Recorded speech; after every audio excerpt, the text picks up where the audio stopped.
ভালোভাবে সুযোগ দিয়েছিলাম, ভেবেছিলাম ভালোভাবে সুযোগ দিয়েছিলাম, কিন্তু ভাব যদি ভালো হবার লক্ষণ না থাকে তাহলে ব্যবস্থা নেওয়া দরকার আছে না? না, আপনারা সাথে আব্বাস সিদ্দিকীর আছেন তো না?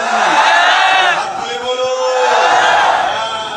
কেন আবার সেই গুন্ডাগুলোকে নিয়ে টিম তৈরি হবে, আবার সেই গরিবদের উপরে জুলুম হবে, আবার সে আমার ভালোবাসার মানুষগুলোর উপরে অত্যাচার হবে। ভেবেছিলাম তুমি সুধরে যাবে, কিন্তু দেখছি তো না। একটা প্রবাদ বাক্য আছে, যার নোংরাই মুখ দিয়া অভ্যেস, সহজে সে ভালো জিনিসে মুখ দিতে। তারপরও ইসলাম বলছে তো পরিবর্তন হতে চাইলে সুযোগ দেওয়া দরকার আছে না?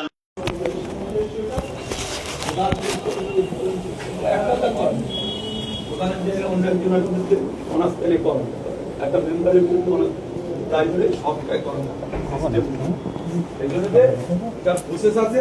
দরকার হলে আমরা সেক্রেটারির সাথে বলবো, এসডিওর সাথে বলবো, কথা বলবো, আমরা সেটা সমস্যা অনেক জায়গায় আমি কথা বলেছি, সব জায়গায় সবার সাথে।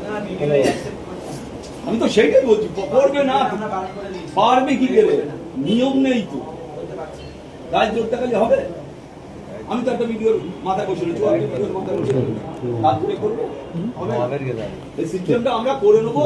আমি যেভাবে বলেছি যে মেম্বাররা সবাই আমাদের আইএসএফ এর যারা কর্মীরা আছে, মেম্বাররা তো সব তৃণমূল থেকে জিতেছে, আর যারা আইএসএফ এর কর্মীরা আছে তাদের সাথে অ্যাডজাস্ট করে এইটাই